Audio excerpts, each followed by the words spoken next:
If you're new to the pod, you might not know that a lot of my advice and tips and knowledge comes from my journey of going on over 60 first dates in under 10 months.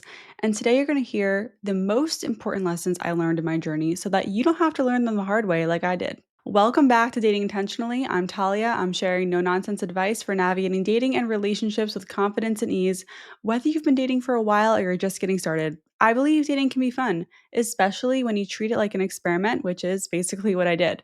I had no idea I'd meet my husband during this time, and I didn't even expect to. And I'm so excited to get into my journey a little more. Before we dive in, real quick, just want to remind you of a few housekeeping things. One, you can watch all of these episodes on YouTube. The link to my channel is in the show notes.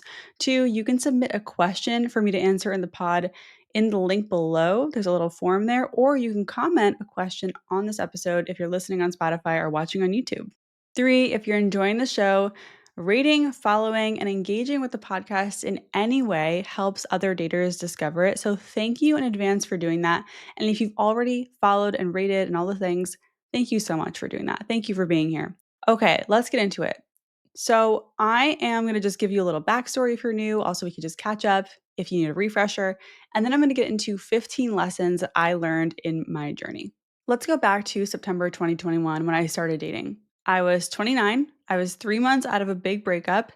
I broke up with someone that I was dating for 6 years and living with for three. I really thought he was the one. And it was a life changing breakup to say the least. And a note on my ex, I talk a lot about our avoidant and anxious dynamic, but I wanted to say he is a really good person and I really believe that. That was the single most frustrating thing about our breakup for me. I was deeply angered and upset that two kind, well meaning, caring, loving adults like us couldn't make it work. That was so frustrating. Like, no amount of love and work in the world would have made us happier in that relationship because it was just not the right one for either of us for a myriad of reasons. And if you've ever been in a relationship, long or short, I'm sure you can relate. It's so frustrating. So I was coming out of that in September 2021. I'd also been in therapy for many years at that point, working with one therapist who I really do want to have on the podcast one day. She said it would be okay after 2 years not working together. So I have one more year to go. So when I left my relationship, I took 3 months off. We broke up in July. I didn't even think about the apps or anything for 3 months. I didn't even think about dating. I just wanted to get my life together. I had to get an apartment. I had to get my own car. We had to untangle our lives. And I wasn't going to start dating until we were fully doing no contact. And it just took that long to separate our lives after 6 years together. But once that all happened and we went no contact in September, I was so excited to date. And I knew I didn't want a relationship right away because I just got out of one. There was no rush. There was no reason for me to jump right into a new relationship, but I wanted to meet people. I had it in my mind that I wanted to be single for a full year, which for me was unheard of because I'm one of those people that just has always been in a relationship since I started dating when I was 15 years old. I was like, what am I like without another person in my life? What am I like? What am I doing? So I was excited to get to know people. I was also excited to put into practice all the things I learned in therapy that were just very difficult to implement in my relationship. It's like once I kind of wiped the slate clean, I had all these new tools to play with that I learned in therapy. And at this point, when I started dating, I hadn't listened to any dating podcast. I hadn't really read any dating books other than Attached and The Seven Principles of Marriage, which I guess are more relationship books. I just learned a lot in therapy. And if you want an episode on the things I learned in therapy, let me know. When I started my journey, I had no idea that I was going to go on 64 first dates and eventually meet my husband. I was ready to be single for the rest of my life. And I talk about that in episode 99, which I'll link in the show notes, about how I mapped out my entire life as if I would never meet anyone and what the best version of that would look like. So I was ready. I was ready to just not meet anyone, though in the back of my head, I knew I would because of my track record and just I had that gut feeling that I would meet someone eventually. So if you're feeling hopeless about being single, go listen to the episode. I'll link in the show notes. It is a very good episode for that feeling of being stuck or you're never going to find anyone. I know it'll help you. So let's get into these lessons. And by the way, I tracked all of my dates in my notes app. So that's how I'm able to remember a lot of things and I have actual data to share with you, which is really interesting. So if you hear me pulling out numbers, just know these are real numbers because I tracked everything. By the way, if you want an app to track your dates, I just want to plug Clara for Daters. This app didn't exist when I was dating, but if it did, I would have absolutely used it. And we've partnered on and off. We're not currently partnering right now, but we've partnered before. Anyway, go check it out. It helps you track everything. It helps you take notes, help you stay accountable. You can find it in the App Store if you're an iPhone user in many countries. And since they're new, they're not currently everywhere yet, but you should definitely check them out if you want to track your dates. All right, here we go. There's 15 lessons. Let's get into it. The first one is there are good people out there who want commitment. I know. If you wanna throw your phone across the room right now, if you're listening to this on your phone, I get it. Like, there are definitely a lot of people out there who don't or think they do and don't act that way.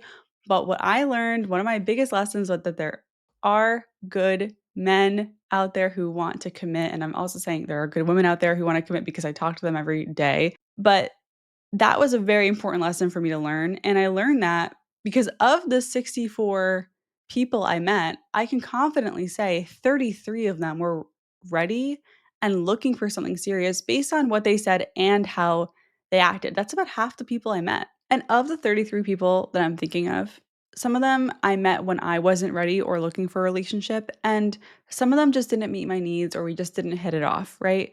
That doesn't mean they weren't good people though. Being a good person is like the bare minimum for me. So I wasn't going to just date someone who was kind and respectful. I was looking for something specific. And that's kind of a nod to not settling for just nice and respectful, which we talked about in another episode about the top 10 qualities to look for in a partner. They had to be kind, they had to be respectful, and had to be looking for a relationship, but I still was looking for more on top of that, right? That wasn't like the barrier to entry. That was just a given. That's what I needed to have baseline. But yeah, I just want to reiterate there are people out there who want a relationship. I know because they listen to this podcast. I know because I've met them.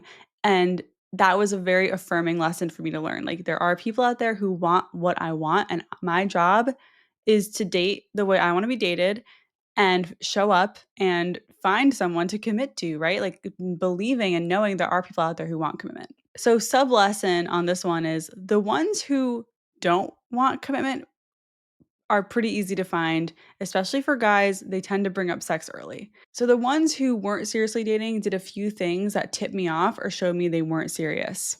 One was making out with me heavily on a date on the first date. If someone's making out with me, like really going for it on the first date, that's just a sign they're not looking for something serious at all.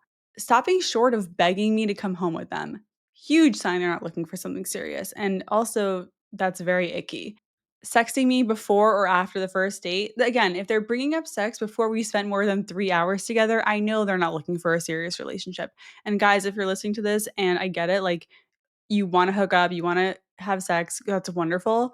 But it's like if you are showing those cards on the first, second, third date, like the person you're with is going to think that's all you're after. And so it's better to just hold off a little bit, gain some trust, get to know them as a person, make sure they're someone you even want to go to that step with, right? That takes more than 3 hours on a first date. Also, asking for spicy photos. If they're asking for nudes or asking for anything like that, huge sign they're not looking for anything serious. They're just looking for, casual fun. It was clear they were into hooking up more than anything else, and that's fine. I'm not saying they were lying about their dating goals, and I'm not saying that wanting to hook up is bad. That wasn't really what I was there for. On some of my dates, it was clear that we were both looking for casual also, and that was okay. There's just nothing wrong with that casual dating as long as you're upfront about it. It's also worth noting that when you're dating, you really need to pay attention to their actions because they can say they're looking for long term, but if they're asking you for spicy pictures and you've only spent a few hours with them in person, that is not relationship material. And you didn't do anything wrong or send any kind of signal. Some people just aren't going to operate the way you want them to, right? And you don't need to spend energy getting to know people who say they want a relationship but act completely different. Okay, the second lesson, a guy paying up for a first date doesn't mean that he's not a fuckboy. So the amount of men who insisted on paying for dates and trying to get me into bed, wow.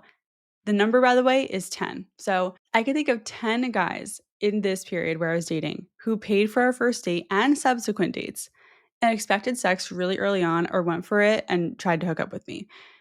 Paying for a first date doesn't mean that you have aligned intentions with that person. Anyone can whip out a credit card, and I wish more women weren't super impressed by this.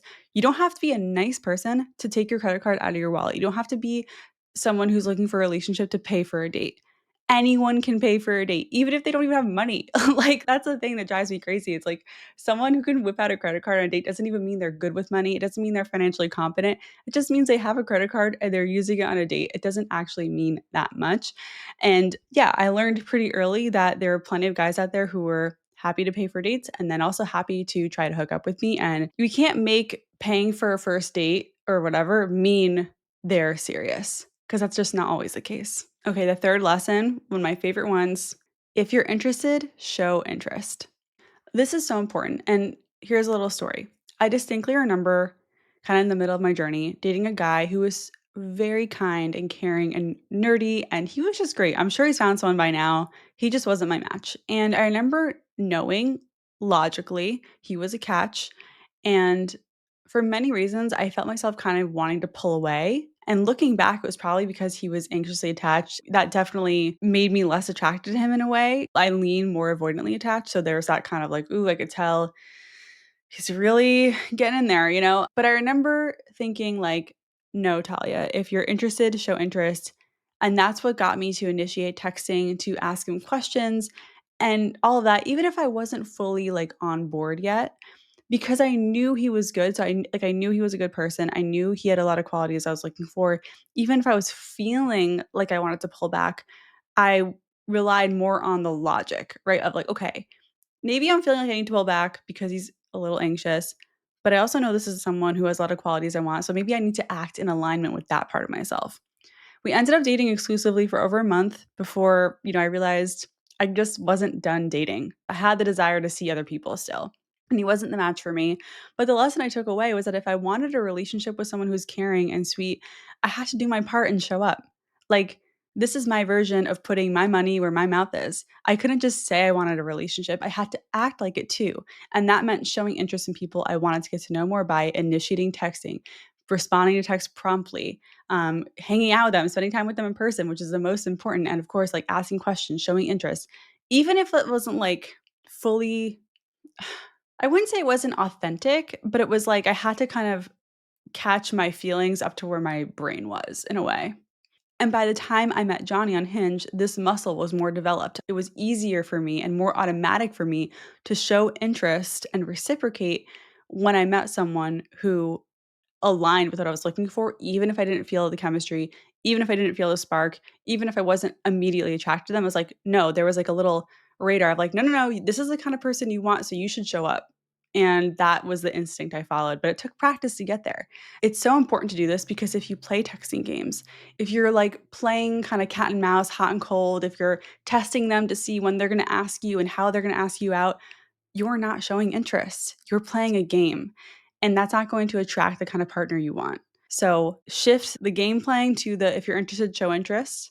It's also super important to remember this because you're not trying to match their energy. You're trying to see who can match yours. And if they can't match your energy, like if they're not texting, if they're not seeing you, then you let them go. You cut them loose. This isn't about stooping to their level. It's seeing who can rise to yours. But you need to be on the level where you're showing interest. I hope this makes sense. All right, the fourth lesson is the key to finding people you'll actually connect with is staying present and focusing on reality and not being in your head.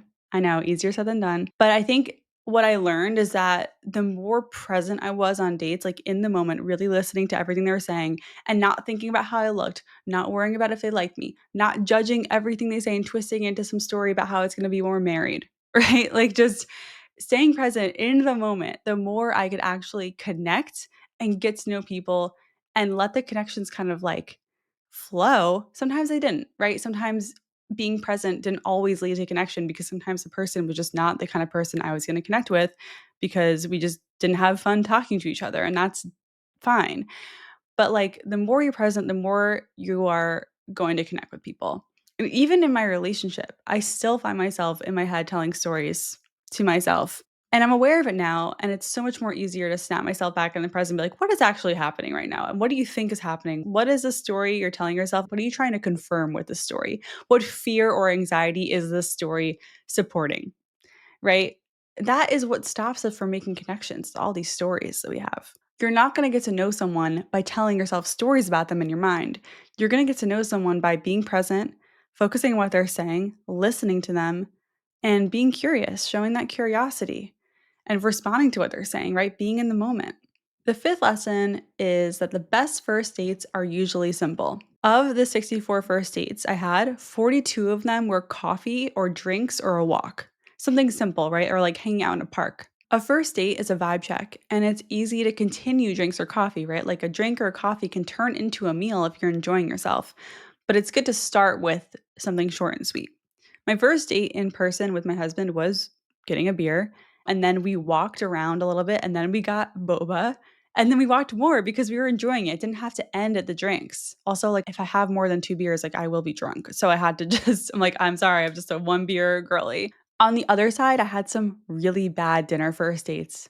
And that's not to say I didn't have bad coffee or drinks first dates, but at least it was easier to get out of them quickly and leave.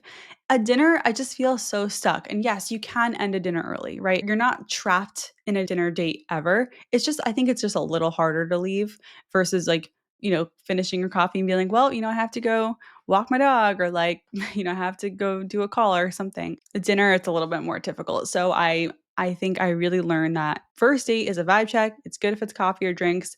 Save dinner for date two, right? The sixth lesson I learned is you are not going to know who's the one based on a dating app profile. Dating app profiles, people are not good at writing them. And I have a couple episodes about dating apps and profiles and why we can't judge them too harshly. And it's just because people are not good at writing about themselves, representing themselves. Even if they were, there's no way you can fit an entire personality in 6 photos and 3 prompts. When you're on dating apps, the best way to go about it is to look at who you might have something in common with and who you might be able to talk to. You're not gonna be able to look at it and be like, "Oh, yeah, that's my husband." That is not how that happened for me. I almost didn't swipe right on my husband, but I ended up swiping right on him because I couldn't find a reason not to. I was like, "Okay, his pictures look normal, his prompts are good, like, they're filled out." It's kinda like just checking off the bare minimum stuff, and I reached out to him, and I didn't know he was the one until, like, 5 months into our relationship. So, when you're using dating apps, be generous with your swiping because it's the only way it will lead to a date. Like, if you're really picky about who you swipe right on, it's not gonna work. Remember that after a swipe right, you also have a chance to message each other. That's where you can be picky, right? If they match back with you, if they even reach out or talk to you, right? Those are 2 other barriers. So, be picky in the messages, not when you're swiping. You're not gonna know who's the one based on a dating app profile or even who's the one based on when you see them for the first time if you're not using dating apps. If you're just seeing them out in the wild, you're just not gonna know who's the one. So, let that go. The seventh lesson I learned was kind of surprising, and this one I definitely want you to take into practice is if they drain your energy, they're not it, right? If you are on a date with them and afterwards you feel really drained, that is probably not your person. And of course, dating can be draining no matter who you're with because you have to be on, you have to be present, you have to be like interacting with someone, you got to be out, you have to get ready. It's like a whole thing. I get it. Dating can be really exhausting.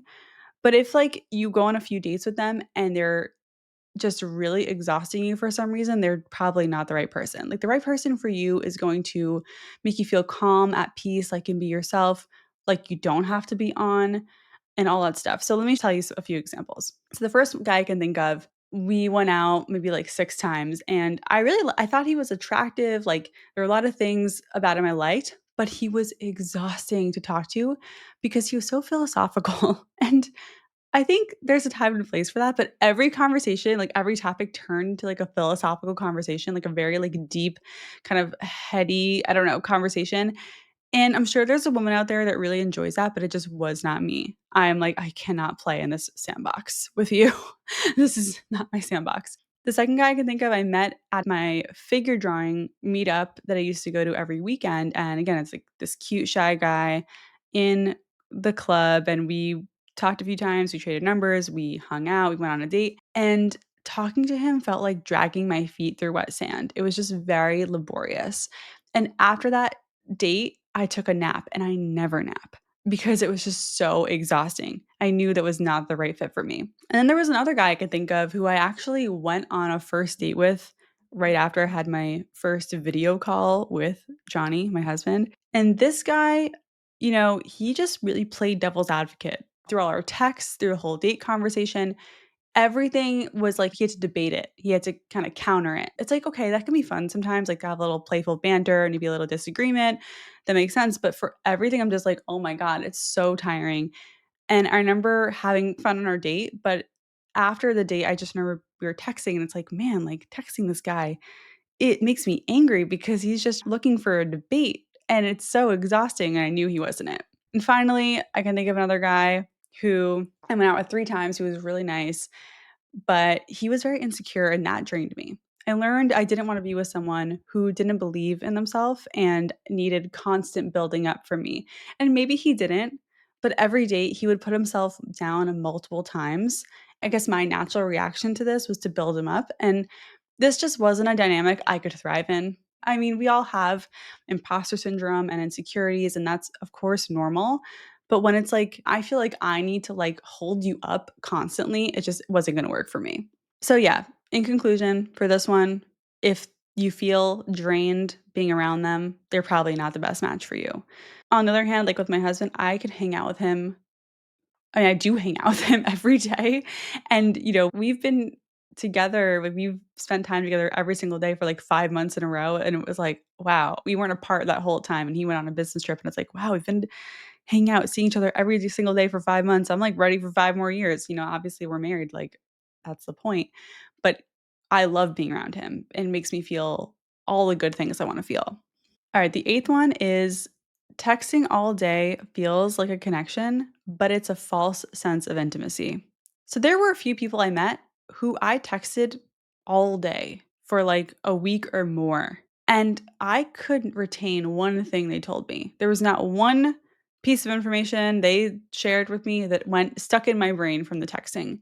I don't know if you relate, like, when I'm texting people, I don't retain anything. Like, that is not how I'm going. I just maybe I'm just reading too much every day, I don't know. And the issue here is we were texting a lot, so we were spending a lot of time paying attention to each other through text, but we weren't really connecting because I didn't remember anything they were saying. And then we get to the date and it's like a completely different vibe. And that's the thing sometimes. Some people are funnier on text. Some people can be more like charming and flirty through texting because you can edit it. You can think about what you're going to say. You have time. In real life, though, it doesn't translate as not, sometimes it does. A lot of times in my experience, it did not. Number 9 is not feeling a spark on date 1 doesn't mean it's not a match. And honestly, not feeling a spark on date 2 or 3 or in general doesn't mean it's not a match. So, according to my tracker, I felt the spark, which I define as instant attraction, a grand total of 4 times out of 64 first dates. The spark is rare in my experience, and I wonder if it is in yours too, right? Do you feel a spark often or not? I learned quickly that no spark doesn't mean no match. You don't need instant attraction to kick off a long term partnership. The spark, it's quick, it dies, it fades. What lasts is the connection, compatibility, and, of course, like a long term attraction that can grow, which is what I've learned too. And by the time I met my husband, I was over the spark, right? I was really just there to get to know someone. I wasn't looking for that chemistry, that, sweep me off my feet, butterflies feeling. I was looking to just get to know someone, see if we vibe, see if I like being around them, and see if our goals aligned. And that was really it. The 10th lesson is stop waiting for people to ask questions and just bring up things you want to talk about. So I noticed quickly that a lot of guys just don't ask questions. And it's annoying. It's really frustrating. And if you're a guy listening, if you want to get better at dating, learn to ask questions, right? You don't have to like interrogate your date, but I think that will help you stand out in your dating life. It's just like asking like how'd you get into that, what made you want to do that, why do you enjoy this, like kind of those kinds of questions, and just giving your date a chance to talk more about themselves, which is really all they want to do, which is what people love doing, I guess, on dates. Of course, it goes both ways. Ladies, you've got to ask questions too. Everyone's got to be asking each other's questions, okay? That being said, like I would say most of the people I went out with were not horrible conversationalists, right? There was only one date I had with one guy who asked me one question at the top of our dinner date and didn't ask me any further questions. And it was the most awkward date I've ever been on because I would ask him a question and he would like take a bite of food, chew. The question would just be hanging out there. So I would like answer my own question because it was just so awkward. And he didn't even like ever say, "What about you?" Like he would answer and then like nothing. Oh my God, it was horrible. The worst. Another reason I just would never do a dinner date again. So, the fix for this that I figured out was just stop waiting for people to ask me things and just start bringing up things that I wanted to talk about, which made my dates a lot more fun because I was bringing to the table the things I found fun to talk about. It's like a tennis match, it's like ping pong. If they're not excited to talk about that thing, obviously I'm not going to force it, but at least I'm really doing what I can and also not just relying on them, just sitting there, being like, "Well, you're gonna ask me anything?" I do have a whole episode about this, by the way, about what to do when they're not asking questions, and I will link it in the show notes. All right, 11, this one might sound a little familiar, but it is different, and that is you're not gonna know who's it for you after 2 dates, just like you won't know who's the one for you when you look at their dating app profile. Finding your person takes time and investment in people. Like, after 2 dates, it's still not enough time to know if you are compatible, if their behavior is consistent, if you have aligned values, and how you vibe together. The first date, like, think about it, it's almost like the audition. People are nervous. People show up with all different kinds of energy, like the nerves. It takes a while to kinda get away from that anyway. So the first 2 dates, if you're like, I don't know," that's normal. That is normal, and it doesn't mean you should stop dating them. You can date just to see, that is the point of dating, it's exploration. It's getting to know someone to see if you wanna be in a relationship with them, so keep going if you don't know. Keep going until you know yes or no either way. What you should know by 2 dates is if you like spending time with them, you're curious about them, and they're aligned with what you're looking for so far, right? Again, what you've learned at this point is like thumbs up, keep going, green light. Or maybe you have some red flags that you need to explore further to see if they're actually deal breakers or not. Number 12 is sometimes you'll feel something and they won't, and that's okay, right? Just because you thought it was a great date doesn't mean they're going to think it's a great date. I have two examples of this. The first one was this guy who was a journalist who I met on Bumble, and he was so sweet and so cute. I really thought we hit it off. Went on 2 dates, but he told me after a second date that he wasn't feeling it, and that sucked. Like, I remember I felt really down in the dumps for a whole weekend, and, luckily he was very sweet about his anti-ghost text, was very respectful, but said he didn't feel the spark, and that was that, even though I did. I wouldn't say I felt the spark, but I felt like I liked him. I was like, "Oh, I like this. This could go somewhere," right? But he didn't, and that's okay. That's part of the process. And it doesn't mean that your feelings, it doesn't mean that your experience of having a good date was wrong or invalid because they didn't feel the same. You just had different experiences, and that's kind of the end of the story. All right, here's another one. And if you're following me on Instagram, this is about a guy we nicknamed Chacos because he showed up to the first date wearing Chacos. And if you don't know what Chacos are, they're like a sandal. So this guy, Chacos, you met on Bumble, I think, very cute. Think like classic rom com doctor, like he was a doctor. The Chacos thing didn't faze me. And we had 2 dates. We hooked up on date two. It was one of those scenarios where we had a few drinks. I went back to his place and we started making out, and I just went for it, right? Like, this is me initiating. I was really feeling this guy, but after that second date, I traveled for like a couple days. I came back, and then he kept blowing off plans with me and he tried to booty call me. I don't blame myself for that, by the way. It just wasn't meant to be, right? I was like, okay, I'm not looking for a hookup really right now, even though obviously like I hooked up with him on second date, like taking full accountability for that. But I wasn't looking to hook up. I was looking to date, and he kept blowing off our date plans. And I don't feel like I lost anything by that happening, right? There were some glaring red flags with this guy too. Like, I don't know if this is a red flag, this was just a weird thing. He had Aveeno moisturizer bottles all over his house, on top of every cabinet and table in every room. It was so strange. I'm like, everywhere I look, there's another thing of Aveeno. I don't know. Is that a red flag? Is that weird to you? Let me know what you think. Also, he was still living in the house he used to live with his ex, and a lot of her stuff was, like, very around, like, it was, like, very present. His ex had a presence in the home, and that also was a little bit weird to me. But again, I still really liked him, and I was hoping to keep getting to know him more. But like I said earlier, I didn't lose anything, and we'll get to that lesson in a bit. The 13th lesson I have here is working on your texting anxiety will help you in the long run.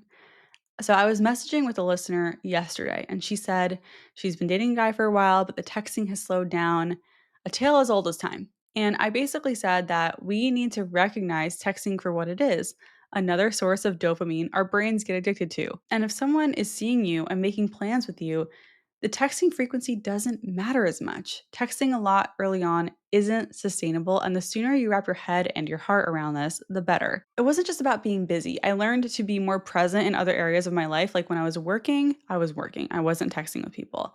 When I was with my friends, I was with my friends. I wasn't going to answer a text. And being present in my life helped me not be so sucked in to the texting.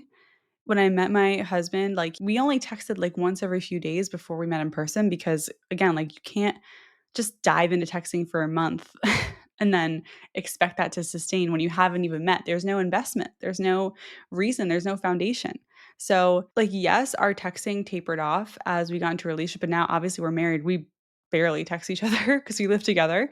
But by the time we met, I had adjusted my mindset around texting and what it meant and what I wanted to participate in, what felt good to me, so that it really wasn't a big deal that I didn't hear from him every day and I didn't freak out because that wasn't gonna work. That wasn't gonna lead to the relationship I have now. And I really hope that you learn that too, that the texting, we put way too much focus on it and not enough focus on in person and how we are in person with each other. All right, two more. 14. This was a subtle lesson. It takes time to get used to people. Okay. It takes time to get familiar with people. And I think this relates to the ick. I think we forget that it takes time to adjust to people's mannerisms and it takes time to get used to the way someone talks, moves, and honestly thinks. It's part of what makes dating fun, honestly, like for me, is figuring out what makes someone tick. But I think unfamiliarity is part of what we get turned off by, especially because we know that what is familiar to us is more likely what we're attracted to. And that's kind of why you have a type. That's kind of why you have like a specific, maybe physical or, personality type you tend to go for because it's familiar. So the lesson I learned is that it's best to kind of sit with the discomfort of making the unfamiliar familiar while you get to know someone new. For example, my husband, like, I think part of why I'm drawn to him is that his mind is a mystery to me. And it took a while to get used to the way his mind works and also a sense of humor because he's really funny, but it took me a while to figure out like when he was joking and when he wasn't. It took me like months, honestly. And, also like he is very attractive and handsome to me, but his teeth aren't straight. And that took me some time to get used to. It just takes time to get used to the way someone looks and talks. And that doesn't mean that you can't get past that or you'll never be attracted to them. I think you have to give it a chance. You have to give it some time. All right, the last lesson, number 15, is that you're not going to make the wrong choice in dating. Like, I think about the guys I dated, like I said earlier, who were great, but I didn't commit. And I could view those decisions as screw ups, but they weren't. Like, this relates to having an abundance mentality. Every situation you find yourself in your dating life has a lesson, no matter how it pans out. Instead of viewing every date that doesn't work out as a failure, view it as a lesson. That's the thing about failure in any aspect of life, it teaches us. And I do not want your takeaway to be that you're not worthy or you're not dateable because you are. That's not the lesson your dating life is going to teach you if you choose to see it differently. You have a choice here. You can actually control your beliefs, your belief system, the way you talk to yourself, the way you think about yourself. This is a make or break in dating. And I want you to have a belief system that supports these three things. One, that you are on the right track. You just haven't found your match yet. Two, there are a lot of people in this world and you will continue to meet new people. You haven't met everyone yet. And three, you deserve the relationship you want, and it takes work to get there. So, those are my lessons. I hope this helps. I hope this was a fun lesson. I really want to know what lesson you feel like you needed to hear most. You can reach out to me on Instagram at dating.intentionally. You can comment below if you're listening on Spotify or watching on YouTube. I know this was a lot, but you know what? My dating journey was a lot. And I'm determined to help as many people out there who are looking for love to do it with more confidence and self compassion. You're gonna screw up, you're gonna feel pain, but you don't need to be hard on yourself. Take the lessons and keep it moving. And dating isn't all pain, by the way. It's a lot of fun when you can let go of the things outside of your control and focus on finding that connection, that thing in common, that inside joke, that flirty moment. All of that is what makes it fun. I just want to see you get out of your own way so you can actually enjoy the process. I got a lot of questions about my dating journey when I crowdsourced on Instagram, and I plan to answer them in this episode, but we're going pretty long, so I'm going to do a part two. So tune in on Tuesday for the rest of this episode and comment below if you have any questions you want me to answer. I'm really excited. I'm going to get into questions like why so many dates? How did I do it? How did I have time? How did I not get sad? All the things. I'm gonna get into a lot of questions like why so many dates? How did I do it? How did I handle sex? How did I manage meeting multiple people and dating multiple people and all that stuff? So I'll see you on Tuesday for that episode. I want to thank you again for listening. Thanks for trusting me. I would love it if you share this episode with someone who needs some inspiration in their dating life. And if any of these episodes have helped you in your journey, you can help other daters find the show by leaving a stunning review on Apple or giving Dating Intentionally 5 stars on Spotify. I'd really appreciate it. Once again, I'm Talia. This has been Dating Intentionally, and I'll see you next time.